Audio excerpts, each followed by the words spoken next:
sugar mama. I ain't gon' buy you gifts. All I want is that hard rock. I'm not a sugar mama. I ain't gon' buy you gifts. All I want is that hard rock.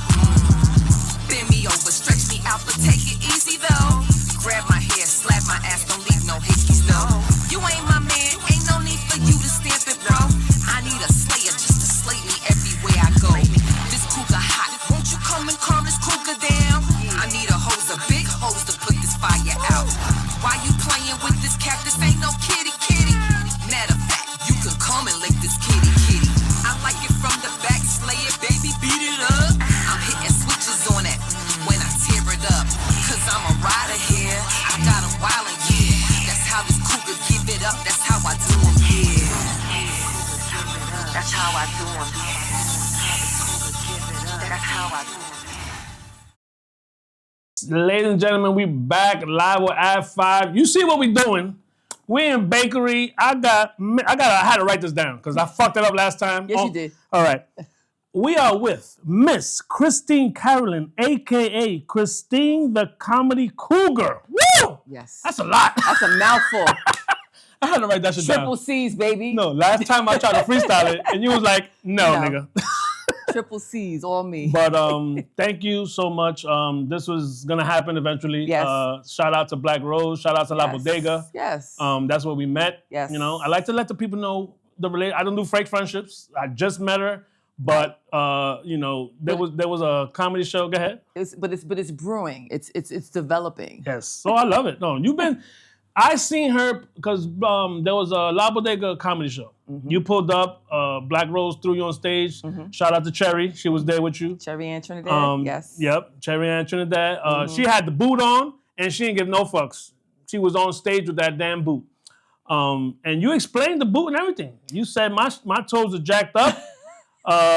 You had on the faja. In the faja video is where they noticed and they were killing you in the comments? Yeah. Oh. In the comments. And like, my comedy is like life. Like, it's perception, like shit that happens. And I bring it to the stage because it's funny to me. So yeah, so I was looking at the comments, and the comments was crazy. Like, why that toe? Oh, with a big toe. Yeah, and I'm figuring, like, y'all not looking at my toes. Like, I'm in a whole underwear package. Like, I got a bra on, and you're not even commenting on the bigness. Y'all went direct to the toes. Not every comment, but some of them. I mean, they found it funny. But the toe comments got me. And then I did that joke when I first started playing with it. Mm-hmm. And another comedian that I work with went home, researched the video, screenshotted my toes, and put them up on Instagram next to his knuckles, talking about, I'm like, bro, you did a lot of homework after my joke to go home. Right. Like, you had a lot of time on your hands. And we wasn't cool like that. I'm like, yeah, and then you tagged, like, you posted. But it was all good because you know what? I brought it to the light. Transparency. You did the research and you tried to shine off of my toes. So I'm here for that. But guess what? These shits is 5 surgeries out. They OnlyFans ready right now. I'm about to make some money off of these shits. Whipped cream, cherry, honey. So you knew you had issues, obviously. Was that from from heels? Like, how does that even happen? So I'm working on another joke about that because I was playing with this joke a couple of years ago. I was like, y'all men out here on dates right now with these bitches. You don't even know why they mad. They mad because they got on the wrong size shoes. Oh, okay. They walking around with shoes that they can't stand up in. They walking sideways in. They got on the fucking Payless shoes or the weak bottom backs. And that's the aftermath. And they mad, and that's the aftermath. Fucked up toes. So your 20s, 30s, and you was sexy as fuck. When I was young, I hated the fact that I had big feet. I had big feet and little titties. Now I got big feet and big titties. Like, shit is ass. But you know what? It was a pleasure meeting that day. I went straight up to you. I said, in 5 minutes, she got me. And if y'all don't know what 5 minutes means, it's a guest spot, right? Yeah. Break down the 5 minutes. So, like, when you're producing a show, a lot of comedians don't mind pulling up to work out. Like, that's what we call it, working out. Mm-hmm. Getting that hot five, getting that guest spot. So, like, you know, you produce a show, you'll probably have 2 or 3 booked comedians, and then a couple of comedians will pull up and do a guest spot. So that way you have a solid 5 comedian show plus yourself. Yep. So Rose did that night, and I was like a booked guest spot. Cause I was like, yo, let me touch that stage. I want to come rock out. Hell yeah. You know, and shout out to Black Rose. She's one of the homies. I've done content with her as well. And her and I did our anniversary show together when we celebrated, like 2 years ago, we celebrated, was it 5 years in comedy? And yeah, we celebrated 5 viral years of comedy because we started doing stand-up just a month apart in 2019. But she was already doing content, and I wasn't doing content. I did content in 2020. You mentioned content. How's that been going for you? I see you with my boy Jay Messiah. Yeah, I started. Let me tell you a funny story how I met Jay Messiah. Yeah, I seen Jay Messiah when I started doing content with my first video that I did that went viral was with Danny Deuces and starring Sarah, right? Mm-hmm. And then I started working with Joe Show. So Joe Show saw this random video where, I don't know if you remember, there's a video with a guy in a park and a cougar was chasing him. Yeah. We used that audio. He called me up, yo, Christine, you got to film this video with you in the park and you chasing a guy and he's telling you, get away from him, use that cougar audio. I was like, fuck it. So I go to Brooklyn. Then we wound up driving to meet Jay Messiah. I didn't know who we were meeting, but they were like, yo, a bunch of other creators is filming some on the other side by, what is that? Brooklyn, Broadway Junction in Brooklyn. Okay. So we pulled up over there. I saw Jay Messiah for the first time. I jump out of the car and we act like we hit him in the car, because it's some random shit. I didn't even know we were gonna act like we were gonna hit him. And then I jump out the car and jump up on top of him and start pouncing, giving him. Yeah, I saw that. Yeah. So that's the first time that I met Jay Messiah. Like I never met this man. I just started humping on him. So that's it. That's how that was your hello. That's how a relationship started, with a dry hump. Hey, and you know what? You guys together, y'all been creating magic. I love the content space because that's what y'all do. It's kind of like the comedian space. Like, yo, I got a show, pull up. Yo, we're gonna be over here, pull up. Mm-hmm.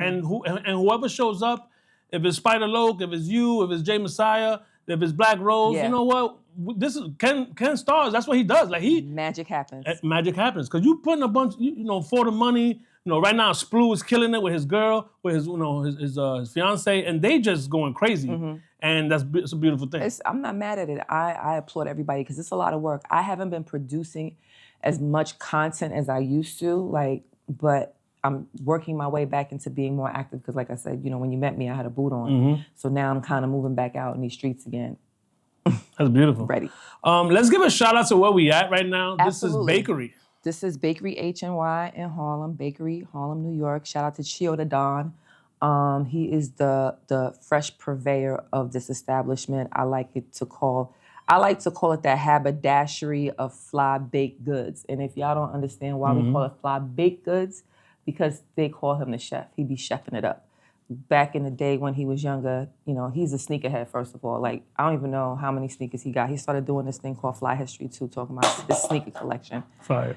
And they would ask him to chef up something to match because, all these sneakers, you can't get the right color combination with the outfit. So he started out with this brand called Dirty Boy. And from there, Bakery was born. And you're actually sitting in a brick and mortar that's been established for the past 10 years. Nice. We just celebrated 10 years, September 20th. And also, I got on his jacket. This is a restaurant that he bought his mom's, which is called Fork and Key. Nice. And they celebrated 4 years that same weekend, and they got some good ass food. And then the other brand he got, this is like, he's a serial entrepreneur. Beautiful he has thing. A dispensary called Bacon Bad in Atlantic City, and that has been 2 years. And he's gonna open up something else soon. I swear to God, I feel like he is. It's just a matter of time. You know what? I haven't met you, my brother. From what she just said in 5 minutes, I would love to talk to you one day. We'll figure it out. Yeah, well, you get it. You know what I'm saying? And he's everywhere. He's on the. That's him right there. He's on the floor. He's on the merchandise. No. God bless him because we in his spot. What is your connection? Are you the manager? So I am the manager. She got the keys, by the way. Yeah, I got the keys to the castle. So 5 years ago, I came up here on the strength of Walt the Wizard. Shout out to Walt the Wizard. That's my man. I met him. He had a pop-up here for his clothing line called Lace. And the flyer said bakery. I'm like, a bakery? Where the fuck? Why is he having a pop-up for his clothing brand called Lace at the bakery? I said, all right, the food must be good. Pulled up, and it was this place. And Chio was behind the register, and some of his merchandise was here. I was like, yo, can I purchase this? He said, hell yeah. Gave me a super, Chio's the king of discounts. He'll blow some numbers off of the price. and pause, like you guys would say pause, right? You can say blow. I don't say that. I know that's dumb, but I'm a woman, so I could say blow. That's right. God damn it. But I just was fucking up. I don't say that shit. But he, and then from there, it just became, I think that was around August, and then September, they had the anniversary. And this is a place where you walk in, you feel like home. Like, No, I like it. Nice. So much stuff goes on here. So the anniversary, he was like, yo, bring your cakes. You an old lady, you must bake. Bring me something. Because he likes... That's disrespectful. It's disrespectful. But this is how he talks. You got to have a tough skin. And I baked something, brought it. He was like, yo, bake some cakes for the anniversary. I baked some cupcakes for the anniversary and just been a friend of the store ever since. Next thing you know what I'm in. This was during COVID, by the way, 2020. Next thing you know what, I'm in Atlanta. Shout out to Earl of Pearl. We had the blackout. Like, it's so much dope entrepreneurship, entertainment, creativity that happens in this space. We collaborate with different artists, me being one of them. We got the Cougar Slayer socks if you need some the Cougar Slayer socks. The brand, the comedy Cougar. We got, Cougars like the little, anything that looks, little animalish and shit. So my thing is leopard print. You got the print right there? Yeah, this was actually one of the collabs that we did for me. I believe this is anniversary, because like I said, he does collabs. This was anniversary number, I want to say 7 or 8. We did this shirt. So this shirt is not available anymore. But these jackets are, and whatever else you see behind me is. There you go. Let's see what I mean looking. 1457 Amsterdam. 1457 Amsterdam is where you can come get some fresh baked goods, and the restaurant is right next door where you can go get some good ass food. There you go. So there it goes. Like she said, 1457 Amsterdam. We here, they here, and let's. We haven't even started the interview yet. We're just talking shit. Now we're ready. You ready now? And listen, and I'm gonna tell you one more thing about this spot. Yeah, anything goes down here. Like, we have Club Bakery after dark.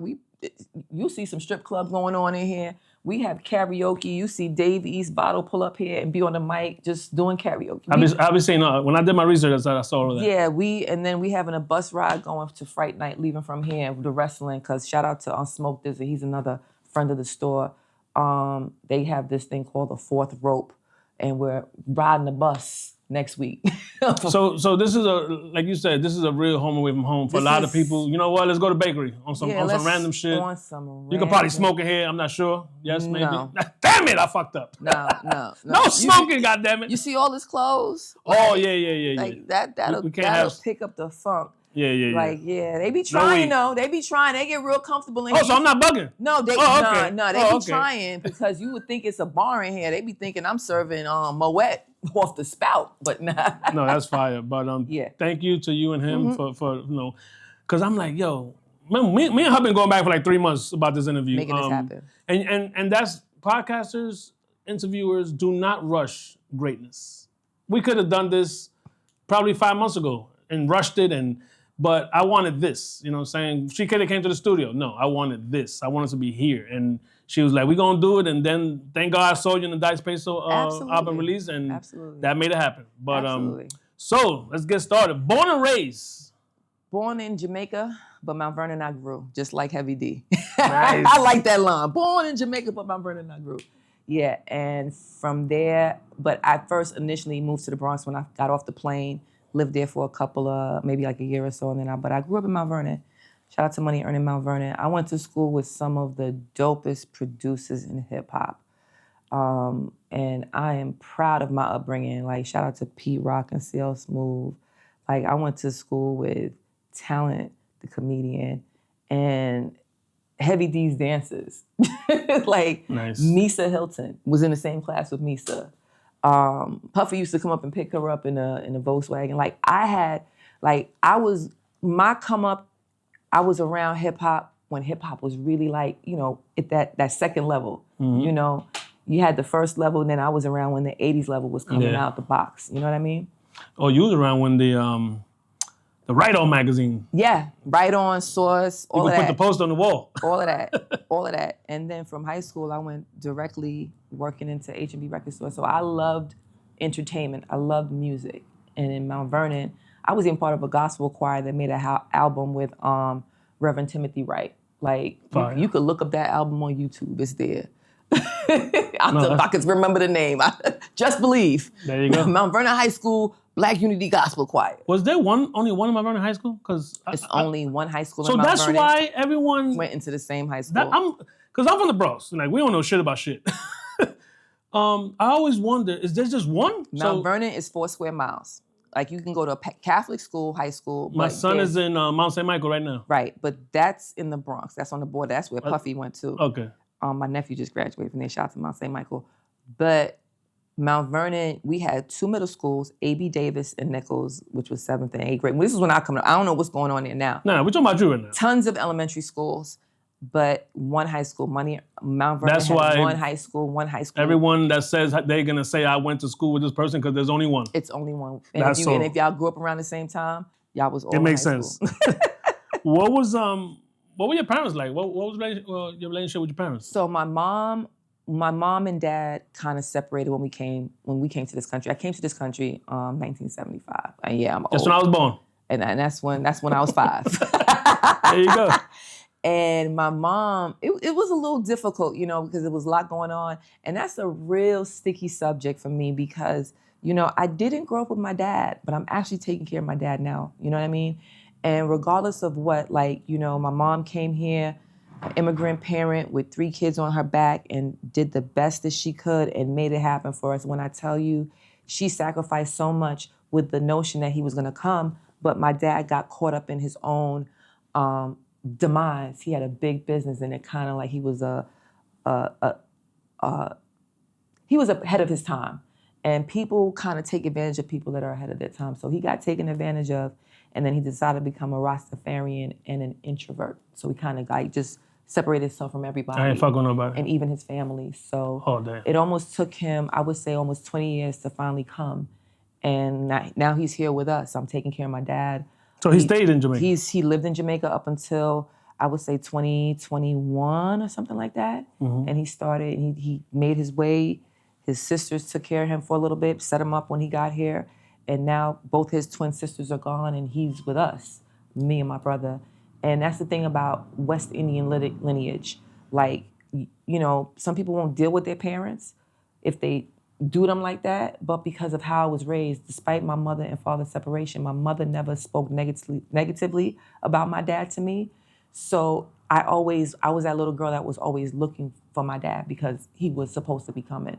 So when he did come, we developed a relationship, even though it was a little dicey because there were times when I felt like, I'm your daughter, like, you ain't do nothing for me, and now I'm here, like, what are we doing? But now it's like he needs help. So I'm doing the best that I can, taking care of him and my brother. He's living with my brother right now, and my brother has a home, and we bounce back and forth. So it was tough growing up without him, but because of the values that my mother instilled in me, I don't disparage him or treat him. No grudges. Right, yeah, nah.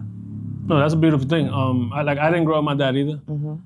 I say it in multiple interviews. The streets raised me. Mm-hmm. You know what I'm saying? I got 2 or 3 OGs that I love to this day because they always say, "Yo, son's about to go down, go home." Right. You know what I'm saying? They protected me. Right. That's why I've never been in never been locked up. No. Well, I've been little. Yeah, get out of here, bullpen bullshit. But me too. Yeah, never know because but I was protected by the neighborhood. Right. This was back when the neighborhoods did that. Right.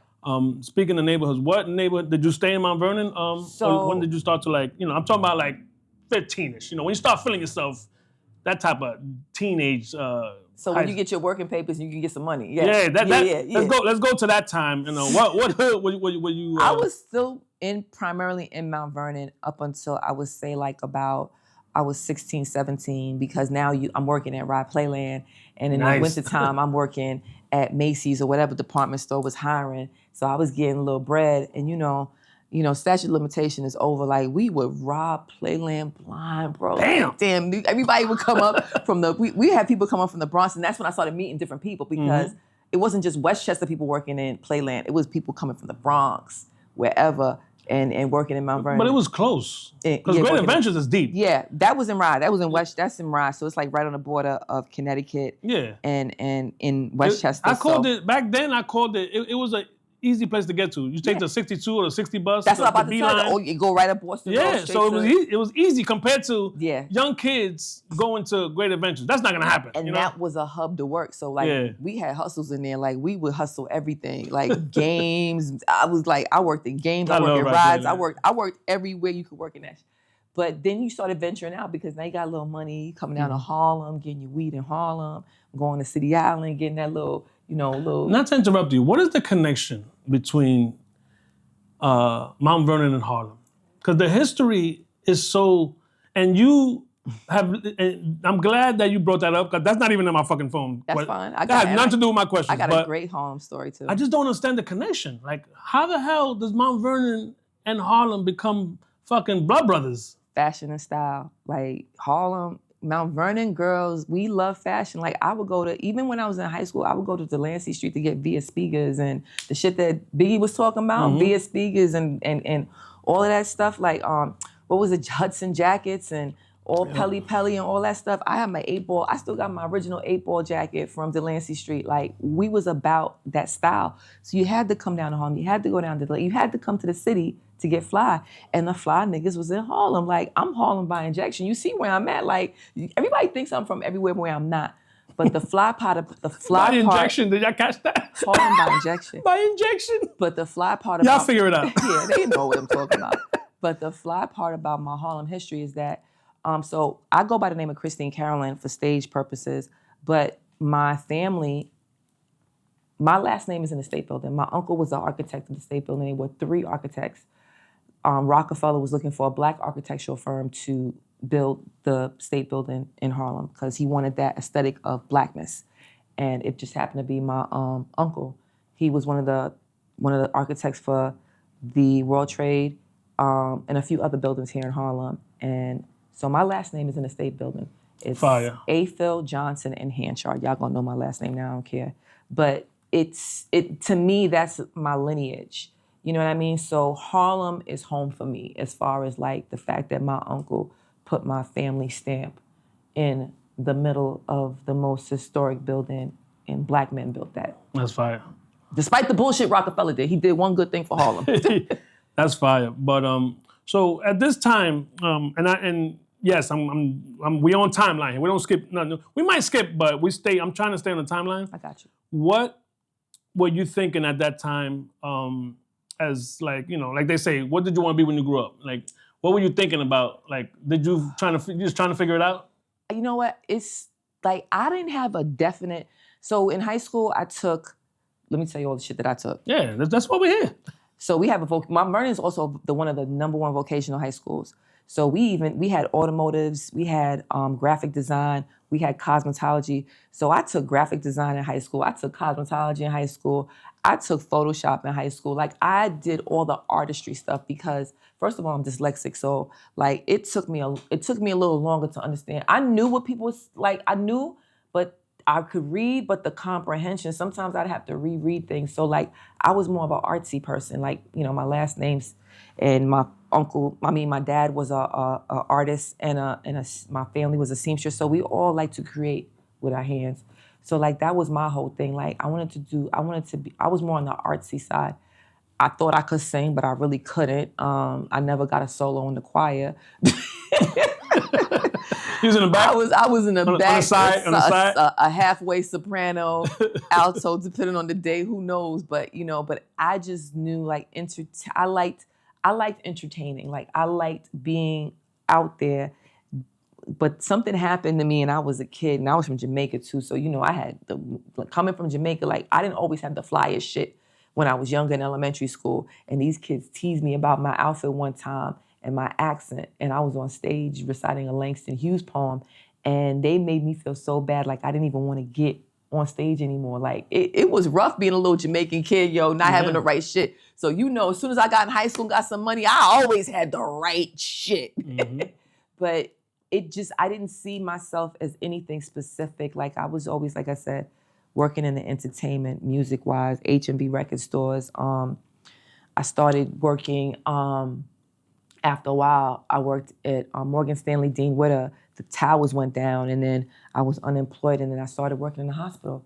So I was always in that secretarial, customer service type field coming up. And I was there for 18 years until I started doing stand-up. And then just after the pandemic, like 2022, I had gone through a lot. I had a couple of accidents and some surgeries to other shit. I got fucked up. All that shit I say in my stand-up, my rod, my hip, my plate in my neck, all that shit is real. You ain't fucking around. Yeah, and then I lost a job, and then I found myself here doing this at this spot. So like, I'm basically what you call a business entity. I'm a walk-in business entity. I'm a comedian.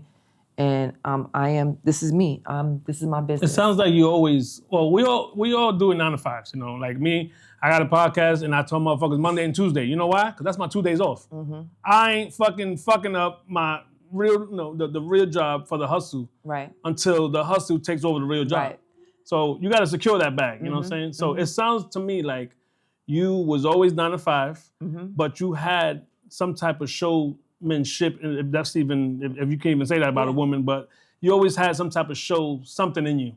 And the comedy started late, but not really. Because you always was on stage, thinking about that type of stuff. It started when it was supposed to start. And the crazy thing is like how I got into comedy was, so some people, I talk about this freely. I have 18 years of sobriety, recovery, whatever you want to call it. I have going on 20 in February. And in that fellowship, you get up and you talk to people about your, whatever your NA issues are. or AA? I don't say specifics. Okay, because they give you my mom's was. I don't. My mom's had a coin because we don't talk about the specifics, but I talk about in public. Yeah. But we talk about the entity as a whole, so it's a self-help program. I don't do the specifics. Got you. Only because we don't publicize it in press, radio, or film. There you go. We're filming right now. There you go. I got you. But I talk about the fact that that's how it started for me because I was talking to people about my issues and I found them laughing at that shit sometimes. I'm like, yo, y'all laughing at me? Y'all think I'm funny, huh? Not funny, but y'all think I'm funny. Like, so it transitioned for me. And I knew a few other people that were in recovery, coming out of recovery, that doing stand-up. And one of them gave me the opportunity in Brooklyn. Shout out to Ray DeJean. He's no longer with us.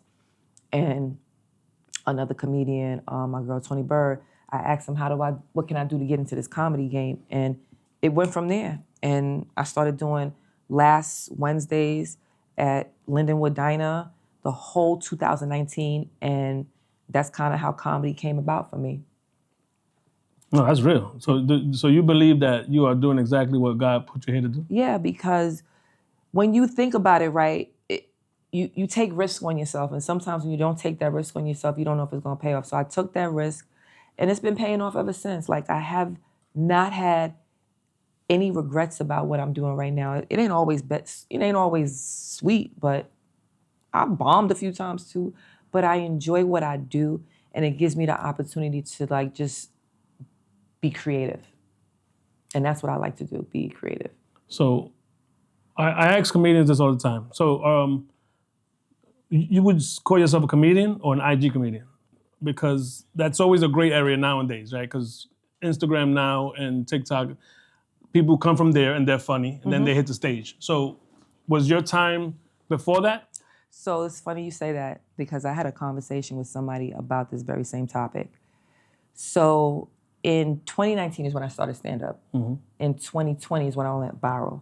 So I was doing stand-up for an entire year before I started doing content. And I am a comedian. I'm a stand-up comedian, right? Whatever you want to call me. Yep. If you want to, I'm a stand-up comedian that has created content that has gone viral. And in 2020, I did this show called Mastery of Comedy. It was a mentorship show that was produced by Angela Yee and one of the other people that produced Dave Chappelle's stuff, Magic Lemonade, I think. And I submitted for that show. Shout out to Omar Thompson for giving me the kick in the back to get on stage and do stand-up, but he also gave me the referral for that audition. Did that show, and in that show we had 4 of us. It was myself, Chris Sear, Marcus McNeil, and Tata Sharice. We were mentored. I was mentored by Darnell Rollins. Tata had Ida Rodriguez, and I believe Marcus had Roy Wood Jr. I forgot Roy Wood Jr. And oh my God, and Carlos Miller. So I was lucky to have a conversation with Darnell that lasted for over 30 minutes. And one of the things that he said to me was, this girl said she was a comedian. And when he looked at her stuff, it was content. And he was like, but that's not a comedian. But it is. And why is it a comedian? Because there's different levels to comedy. There's different levels to being a comedian. You could be a comedic actor. You can be a comedic writer. You can be a stand-up comedian. You can create comedic content. Things that comedy is something that makes somebody laugh. So, but to be a stand-up comedian is a totally different animal. Yep. Like you have to get on stage by yourself with a microphone and an audience and take the blows, whether they laughing or just looking at you. So I feel as though comedy, you can be a comedic anything, but a stand-up comedian is totally different from being a I'm funny with my friends. Yeah, and that's how it was for me too when I started. Because some people can be funny with their friends and it could transition on stage, but you can be funny with your friends and it doesn't transition on stage because there's timing with comedy. You know, there's a whole premise set up, punchline. Like there's a whole beat, like how there's a beat with music, 16 bars. There's a whole beat to comedy, and if you don't fall into that, when you get on stage, you could be sitting there talking shit for hours, and it doesn't make sense. You're a storyteller, right? And you know, thank God I've been blessed by other comedians that came to my show. Da Vinci is an example of someone that was destroying the internet. And he needed help in the beginning because he went up there and might have dragged something too long. And, you know, Chris Grant helped him. Imagine helped him. So a couple of people was like, yo, you good, but come here. Let me talk to you. Yeah. Start writing. Yeah. You know, Soul's Dope, same thing. You know, Black Rose, same thing. The stage is different. And I didn't know that. I interviewed For the Money, Curl Plug, and they were my first actual comedians that came to my show. And I didn't do no research on purpose because I wanted to see it come out of it. I wanted them to explain to me like they're talking to a little kid about, and they broke it down. Right. There has to be, it's about timing like you said. Yeah. And I was like, oh, you know, how many jokes you got? And they were like, that's not it. How much time do I have? Right. Do I got a 5-minute set? Do I got a 10-minute set? Exactly. Do I got a 20? So now I'm like, oh, so by the time I interviewed my last comedian, now I understand the comedic world. Right. And then Imagine broke it down even, because Imagine's he's a bad motherfucker too.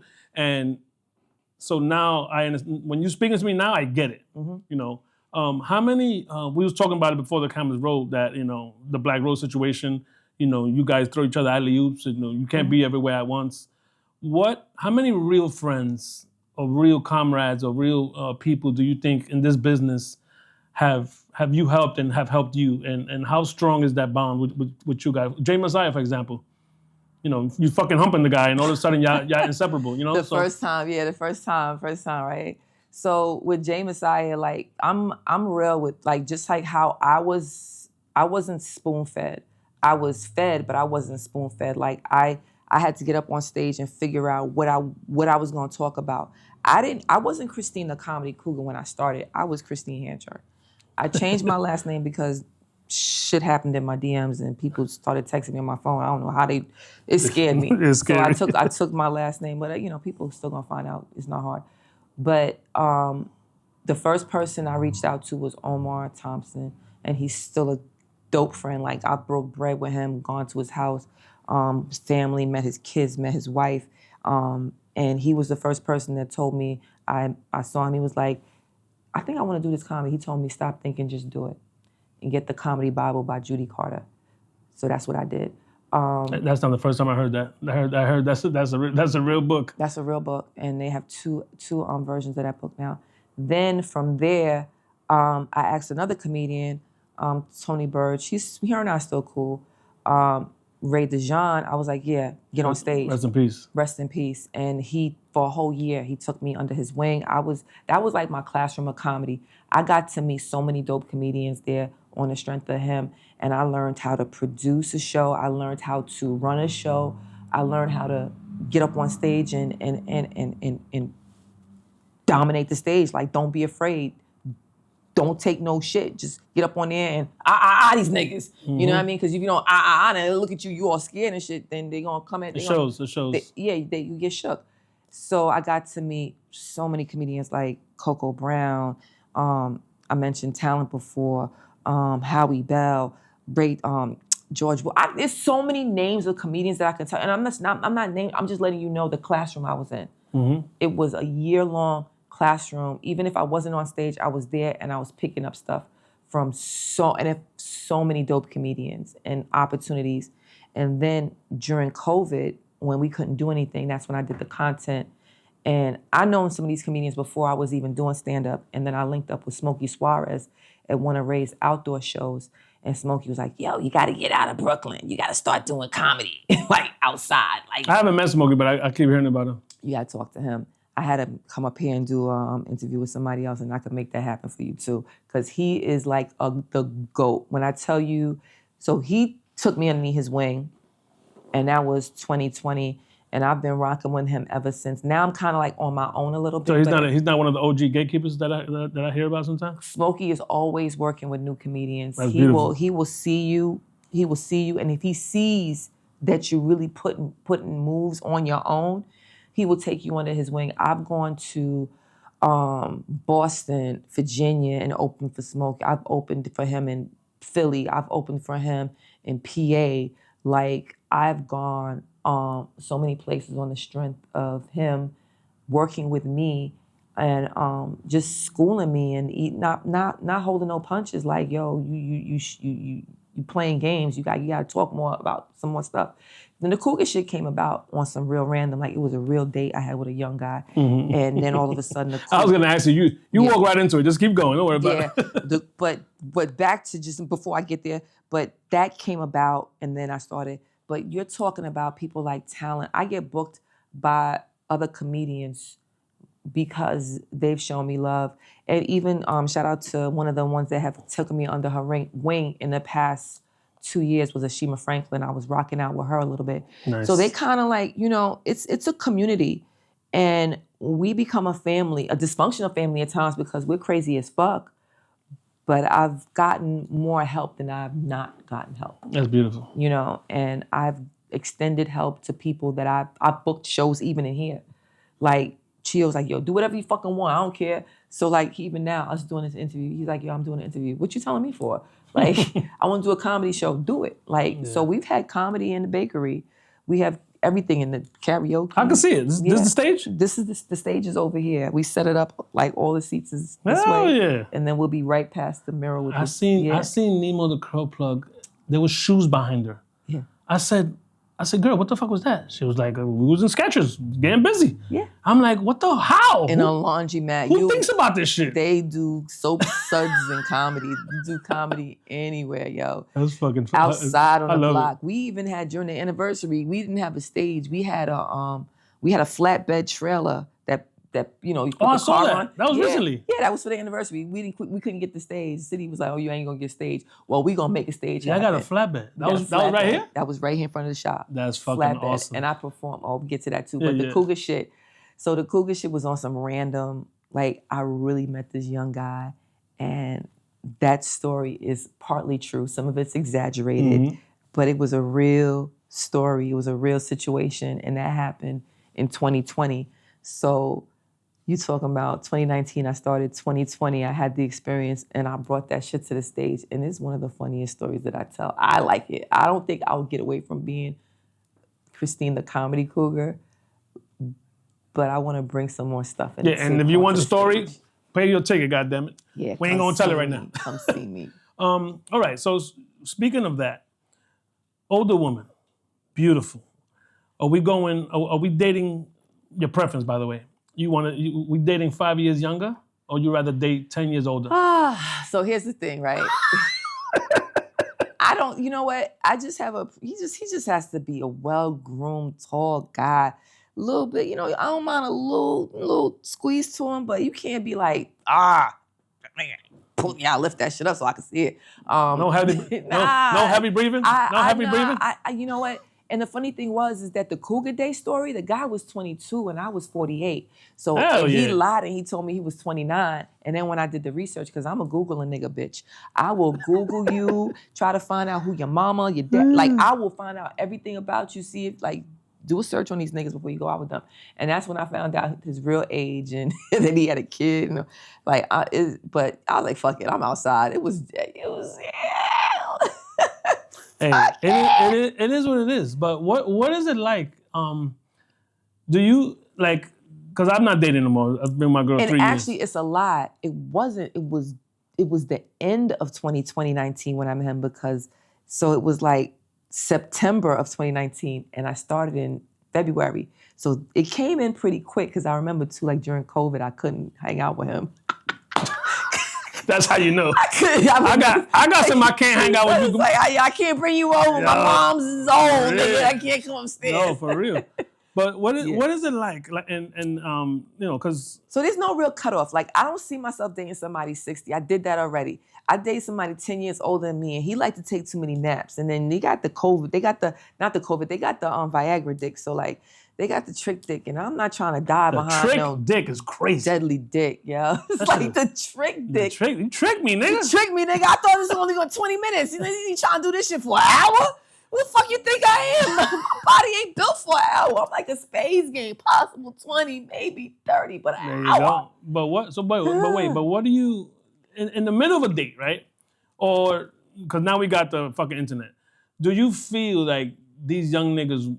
The cougar thing, that means something. It might have started funny. It ain't funny no more. Now, if a nigga smash, they gonna call you, yo, I smashed this older chick or whatever. I'm a woman of a certain age. I'm not young. I'm not old, but I'm just seasoned just right. This little salt and pepper. So after you break a young nigga down, you gonna cook him? You gonna make some shit for him? I'm not that chick. So check this out. There's a difference between a cougar and a sugar mama. Ooh, there's a difference? I thought it was the same shit. No, it's not. I thought y'all went to the same school. No, it's not. They out here buying a motherfucking shit. Cougars ain't buying you shit. And I got a song that's getting ready to come out so you can know how I do them. I'm not a sugar mama. I ain't gonna buy you shit. All I want is that hard rock. No, so... So I'm not. I like to cook. I may cook. I may bake, but it's not a guarantee. But we're not doing sugar mama shit. I'm not doing sugar mama. I'm not buying you no Henny. I'm not buying you no Zaza. I'm not buying you no Tim's. Bring your own supplies. Bring your own shit. Like break this shit down and keep it moving. Take me out. There you go. Young boy took me out. That young boy took the first one. He took me out. He took me out to eat. He took me out to eat a couple of times. I did take him out to eat one time only because he was locked up, and I figured since he was locked up and came back home, I was like, I'll take you out. You fucking with locked up young niggas? He wasn't locked up at the time. Something happened. Yeah, parole? No, something happened. She like them dangerous young, them dangerous YNs. I like a little, yeah, I'm an OBGYN. I'm an old bitch out here getting young niggas.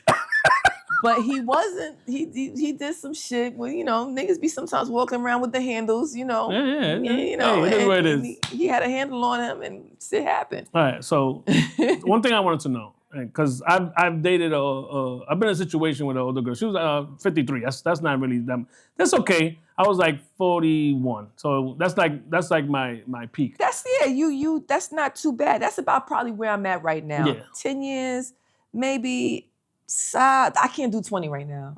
But I ran into a situation, right? So, and you can say mind your business if you want, but because you came from both stages. You came from the Bush era, and you came from the skin era with the waxing and shit. So, for the young niggas, are we waxing or are we leaving it Bush so they can know that, bitch, I lived in the 80s. This is what we did. So I got a joke about that shit too. Now, I don't got a joke about it, but I got a funny story about it. There you go.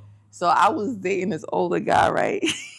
And I'm not from the Bush era. Like, okay, good. I'm literally from the landing strip era. Like, you gotta still have a little. You can't have it looking like you're 5. Like, you gotta have some sort of. Like, I'm not trying to. So we're not doing the painful. We're not having baby front, yo. Like, it's no baby front here. Like, it's some maturity on this bitch. It's some a little something. But I was dating this guy that was older. This nigga told me to stop shaving, yo. That nigga wanted to eat Angela Davis. He wanted to pluck hairs out that motherfucker. I'm like, damn, nigga, you like to eat and pluck? He wanted me to stop. He wanted that 1980s bush. He wanted that, not even 80s. He wanted that Angela Davis in the 60s. He wanted straight, like. The shit that sticks out sticks out the side of the panty. Yeah, you got that. Yo, when he told me, can you stop shaving? I almost Can you stop died. shaving? It's crazy. I almost died, and I thought that was the funniest shit. I told ever. the older chick, can you start shaving? And he was, bitch, no, she hasn't shaved in 80 years. Like, what the fuck? Yeah. But that was a 10-year older than me, got to, and I can't do it no That's more. funny. Like I'm like here, like if you wear like it's like this, you gotta have a little bit off the sides, because you wearing bikinis, bathing suit bottoms, you can't have all that shit popping out. Speaking of, so it's a little V going on right there. Speaking of sex and lingeries and shit. This woman has I brought it up before, but now we're gonna get into this shit. Talk about that shit too. Playboy.com. How can they find you? Christine the Comedy Cougar / I believe it's either Playboy / Christine. We can find it. You want me to look for it right now? Yeah. The page is there. The page is my phone. The page is there. No, we gotta get you some subs. So we gonna get y'all right. So I'm gonna get you. I don't know what y'all gonna see on there, but so it's not no naked shit, right? Is it like, they're going to find out for themselves? Y'all find out for yourselves. Look at Curb. Curb is looking. Curb is on it. Oh, shit. That's funny. So wait, let me go to my page. There you go. Quick. Stop playing. There you go. So this is... Let me stop looking. So this is the page. This is the page. So I believe it's Christine. I believe it's Playboy Christine the Comedy / Christine the Comedy Cougar. But that's the page. I don't know if y'all can see that. No. This is what we're gonna do. Curb. Find that shit, and in this segment, put it in the bottom. It's gonna be right here. Don't worry, we got you. I know y'all can find it. Technology. Curb gonna put it right here. and you can find it and subscribe for I think it's $9.99. Some of the pictures are locked. Some of the pictures are unlocked. Some of the pictures you're going to see a little How do we bit unlock more. them? Then you see, you pay, nigga. You pay. Oh. Pay to play. Oh. Pay to play. And you can play with yourself and pay. You won't be playing with me, though, but you be playing with the pictures. And this is the thing. I'm still a comedian, right? It's just another way for me to get a little bit of income. There you go. They're really looking for me to like video chat with them. I'm not video chatting with you though, bro. I'm not calling you. How about for $100? Like $99.99. They got a 15-minute chat. No, it'll probably be a couple of thousand. No, not like 100, bro. You kidding me? Thousands to get me on this shit. So like, so it's just pictures. Like it's pictures, little video. But yeah, so a little something. Yeah, so you can catch me on Playboy.com at Christine with the Comedy Cougar, not Christine, the Comedy Cougar. I'm gonna make Curb do my homework. Don't worry. Yeah, he gonna do it. Wait, but you got children? So I don't have any children. I was about to say them kids gonna be mad at you. Listen, Mom is on that shit. I got nieces and nephews, and I have no kids. I'm everybody's mother on Instagram and nobody's mother. Everybody's what are they? They think I'm married because, like, I did the first video I went by was the mother in the front seat. I had a son and I had to get out the front. I'm not, no kids, no husband, no nothing. There you go. So if you're lucky enough to come over, no interruptions. You got a dog? Nah, nothing? No dogs, no cats. No interruptions? I have a mother, so that's why. Oh, so you ain't coming over. Never mind. I'm not bringing you over. You gotta. It takes a lot for me to bring somebody to my house. You gotta take me out and show me a good time before any of that can happen. That's right. And I'm not. It's crazy too because I'm not just throwing this pussy to the wall and get anybody to catch it. I'm real selective. It's been a minute for me too. It's sad over here. It's sad over here. I'm about to be a retired cougar in a minute. I'm giving cougars a bad name right now. Somebody said, you're really not a cougar. You're not a cougar. False advertising. I'm about to go to church and find me a deacon. What is, speaking of dating, what is the realest shit a dude has ever done for you as far as the dating game or even in life? Like, so I've really dated, I've really been with a lot of solid people. Like, I think I've fucked up the bag in some of my relationships. Because I just wasn't ready. I've had some great guys. Like, I even had one guy give me an engagement ring and we wound up. You said no? Or you took it? I took the ring, But then we wound up having an argument, and I punched him in the nose and wow. made his nose bleed. Like, I was really like a wild out person. I think I'm calmer now. I think you have a better chance now than back then. I was just, like I told you, I got 19 years clean. It took me a minute to get my shit together. And I've had really good guys, but I've also had some, I love a bad guy too. Like, I be picking them. I just decided to stop picking. But no, I've been taken places, I've gotten things, I've been treated very well. But I started pursuing this stand-up comedy. I've just been more focused on that than anything else. No, God bless. Like, I've had I was at Daniel's shit. This young guy walked up to me. He's really beating me hard in the head, trying to find out who I am, what I'm doing. Like, I'm gonna get at you. I'm like, all right, cool, get at me. Yeah, it's still office, but I've just been real selective lately. It just takes a lot for me to let somebody in right now. And you know what? There's nothing wrong with that. Mm-hmm. What is, let's move on to I see you, and you mentioned, the music and the rappers. Now, I see you with a lot of current rappers. Is that by coincidence? Is that because of the store? That's because of a lot of that's because of the store. Shout them out too, by the way. Yeah. Hey, we need them. No, I will. So like Chio is just Harlem. Like Harlem all day. And this era of rap, he's in this era where you're talking about Vado, Dave East, who else has been here? They shot the Harlem video in here too, Jim Jones. So it's just like, and as a content creator too, because I'm an actor as well. I just don't do content. I am an actor that has done, I have had a couple movies come out. One of them is on Tubi. It's going to be redistributed again. I just found out from Luke Steffen, who directed Self-Destruction. They're going to put that back out again. It's a bunch of us content creators in there, rappers and actors. So like you're talking about, I'm an entertainer who's around entertainers, who's around designers, who's around fashion. Like, I think the entertainment aspect, music, fashion, comedy, acting is all intertwined. Yep. So this space is a space for all of that. You have one of the dopest designers in Harlem who just dropped his sneaker, who just celebrated 10 years at a brick and mortar, who brings people together in a fun way.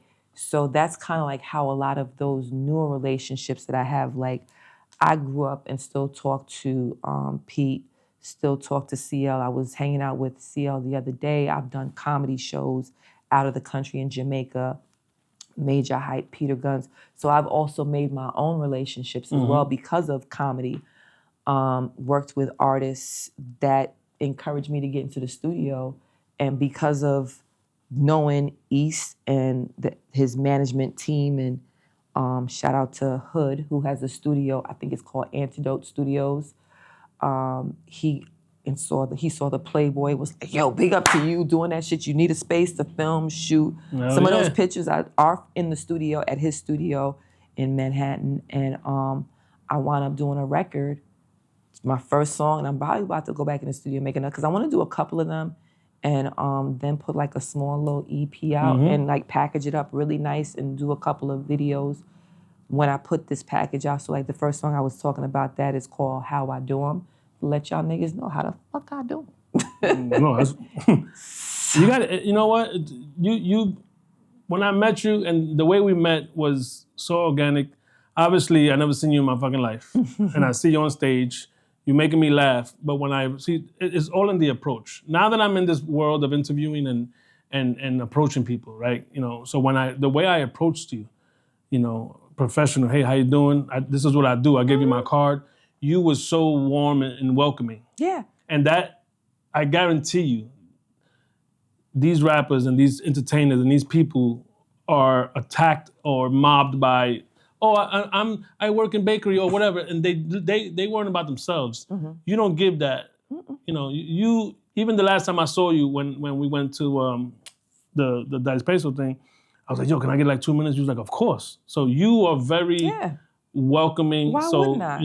Because a lot of motherfuckers are assholes and bitches. Well, it depends on where they at to, and I guess and ain't nothing wrong with that. If they going through something, you might have caught on a bad day. You know what I mean? Where they at, some of them don't want people close to them for whatever reason. But I am not of that. I am still an up and coming artist. They don't really like they say. Even in recovery, you don't know what you're doing. You don't have your marbles until you have 5 years in the game. They don't respect you in this industry, especially as a female comedian. It's not easy. You have to earn your respect. You have to show these people that you demand respect. And 5 years, they start to notice you. But I got noticed pretty early because of the internet. 10 years, they really respect you because now they feel like, okay, you've been around 10 years. So I'm not there yet. Mm-hmm. You know what I mean? I still have a ways to go, but I've been blessed with opportunities because back to the movie thing, the 5-year anniversary when I first started coming around, I met Mr. Commodore at the store. He saw my stuff on social media and told me right in front of that window right there that I was gonna play his mom's in his movie. And 2 years later, I was his mom's in his movie. The movie is still it's been shown, but they haven't distributed it yet. I'm still waiting to see that movie come out. It's called Not My Day.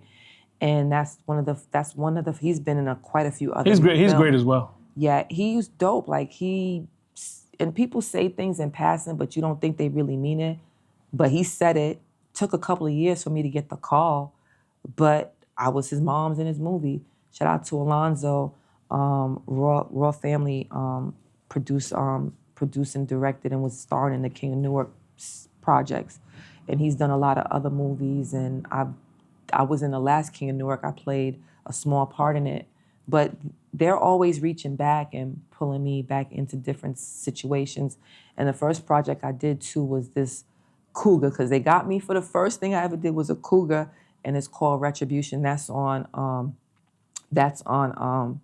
YouTube, and with shout out to oh my God, Anthony and LC. They write and produce a lot of movies, a lot of things that I'm in now. Small, not saying small, but they're mini projects, mini shows. They're like small, and they put them out on YouTube. The one I'm in now is called Code 187. I'm playing a hustler that has two sides to her. There you go. She has the church side and she has the hustler side, and she actually hustles out of the store. And I also play a disgraced detective in this other project. So you busy? You ain't got time for these. You really ain't got time for these niggas right now. So when I tell you, you gotta be a real fly dude to catch my attention. Because you busy. And don't hit me in the DMs and send me a dick, because I be getting dicks in my DMs People still do that? Yeah. And it's unnerving because that's not how I'm gonna meet you. That's not how it's gonna happen. You sending me a dick is not gonna be it for me. You gotta come up to me and really just holler at me. I'm an old school girl. I like that. Come up to me, hey, how you doing? Yeah. And maybe if your approach is right, I'll give you 2 seconds of your time, and it may add to 5 minutes, and it may add to a date, but you gotta approach me. Don't hit me up in my DMs. It's not happening. Yeah, we're not doing that. And that's why when I approached you, I said, you know what? And my girl's the one that said, babe, go talk to them. And because I'm like, I don't know them. She's like, nigga, you entertainment now. Go ask, and it worked out. Yeah. And I'm trying to get, I'm gonna get Cherry as well. She lives far as fuck, so I gotta figure that one out. Yeah, she lives in Bronx and Coney Island. We don't fuck around. We don't get along. She lives in Coney Island. You got to get her on one of them days when she's up around here somewhere. Yeah, I'll get her. So we're about to wrap up. I got three final. I call it. This is the final thoughts segment. Okay. Mm-hmm. So we're gonna get serious now. Okay, fine. You ready? Cool. I'm ready for it. Who's your number one human right now?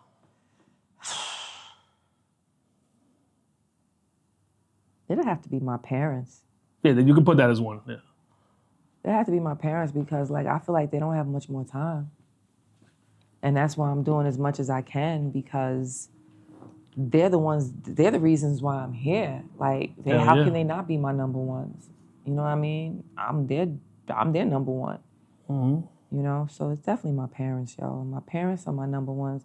outside of everything, like, if I have to drop something for anybody, it will be them. They gotta be mine. And it shows a lot. Your moms could have killed your dad. Piece of shit, fuck him. But Hell yeah, and she did not. That shows how real she is as well. She helped him, because immigration was crazy. She was still married to him. She helped him come here. When he decided to finally come, because they were still married. But when he got here, she divorced his ass. Oh, she set him up. So, nigga, I'm gonna bring you here, but you ain't getting my pension. What? He getting some Social Security on the strength of her too, because they were still married for a length of time. Like, you can still get the social, but the pension, man, she was like, fuck that shit. I love my mom. So she's gangster. She's a real down ass chick. She was down for her nigga to get here, but she wasn't down for him to get all her money. That's some real shit, and that's the best answer I've ever heard. How often do you talk to God? Every day.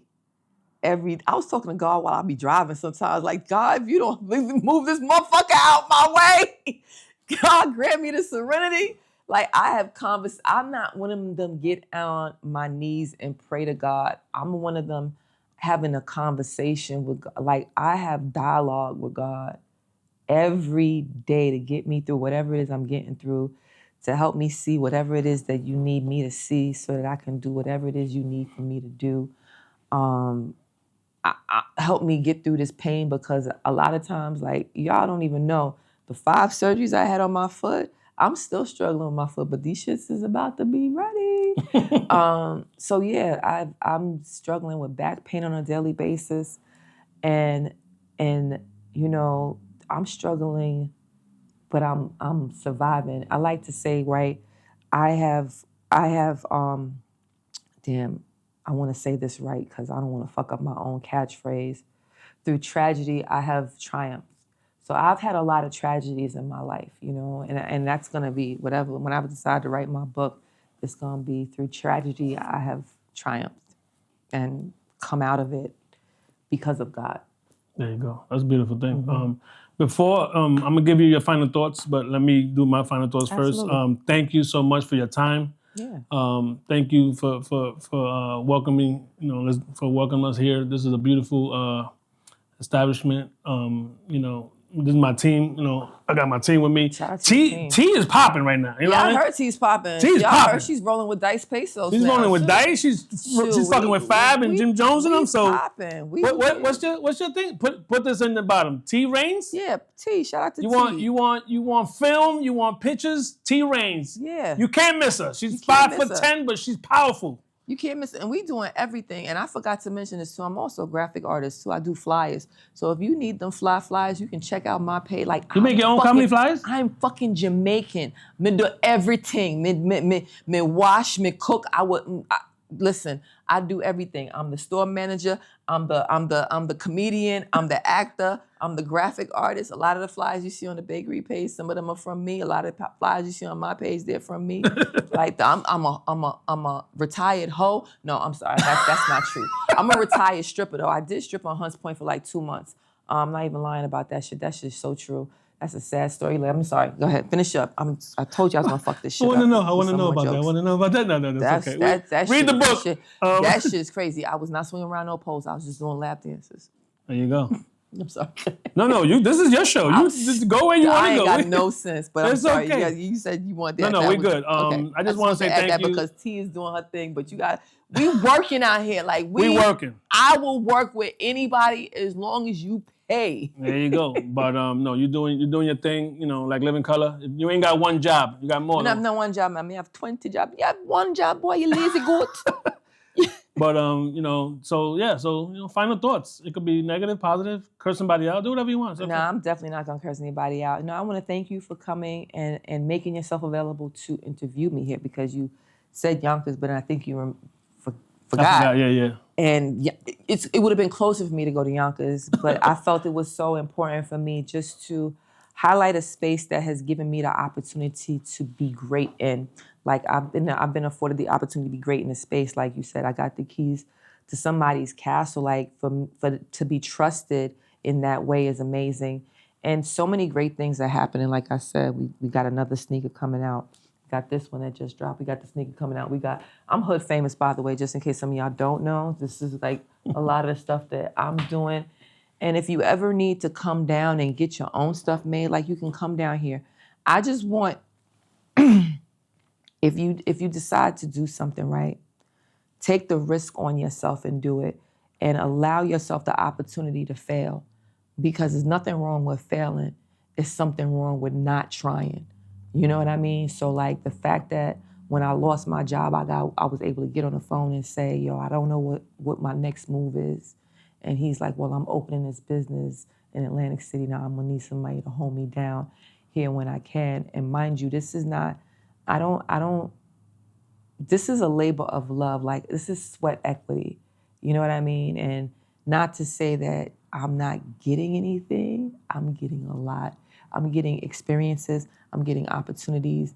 I'm getting the opportunity to be places that I wouldn't normally be. And it's a lot of people that have put me in that position. So if I'm able to do the same thing for anybody else, that's what I do. So like when you ask me, do I help? Absolutely. Will I help? Always. If you take advantage of me, I fucking won't. There you go. No, that's real shit. Yeah, so just know, like, and if you ever want to pull up on us, we're here Tuesday. This is a Monday, but we're here normally Tuesday through Friday, and we'll open up on special events. And you can also rent this space. If you want to have your own pop-up here, we afford other people the opportunity to highlight their brand. If they have a brand and want to showcase it, you can take over one of the walls with your stuff. So just know, like, you want to shoot video in here, you want to come here and film something, we are that space, we are that place to make your dreams happen just like my dreams are happening. There you go. But no smoking. Yeah, no smoking. There's a smoker's fee. Like, if you want to smoke in here, if you want to take this bitch over and smoke, you got to pay. Let me stop. We really. You gotta be. It's fabric. It don't make sense. You gotta be somebody that's some real importance for me to move this shit down for you to smoke in here, bro. Like we're not doing that. But you can see some ass shaking in here on any given day. And if you pull up, I don't know when this is gonna drop, but if you pull up on Halloween, we're gonna be in here singing karaoke. And if you pull up on Black Friday, we're gonna have the new sneaker coming out. And my comedy show for my birthday. I'm gonna say this one last thing too, because this will definitely probably air before.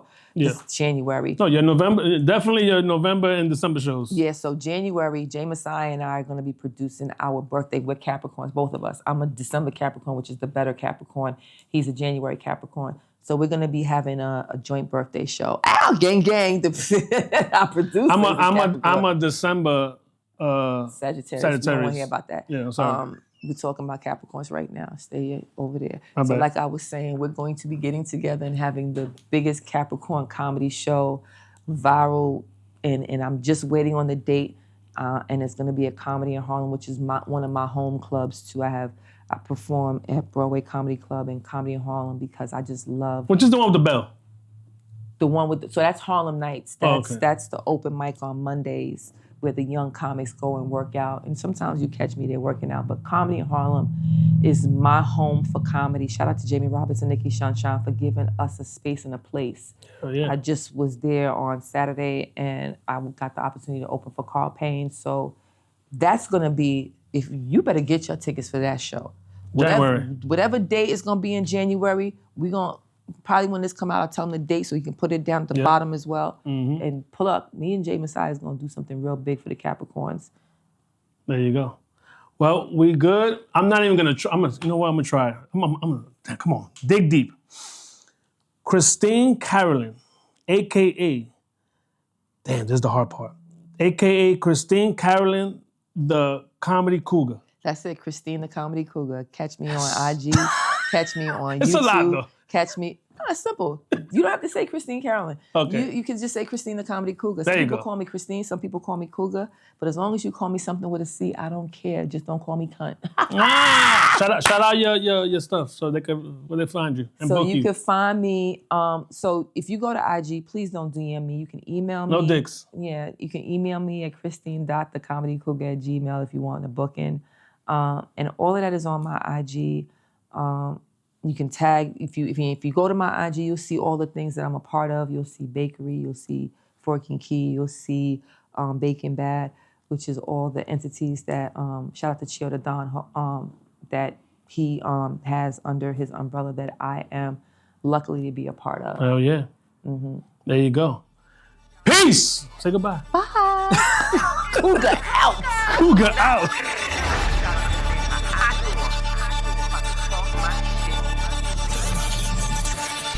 I'm not a sugar mama. I ain't gon' buy you gifts. All I want is that hard rock. I'm not a sugar mama. I ain't gon' buy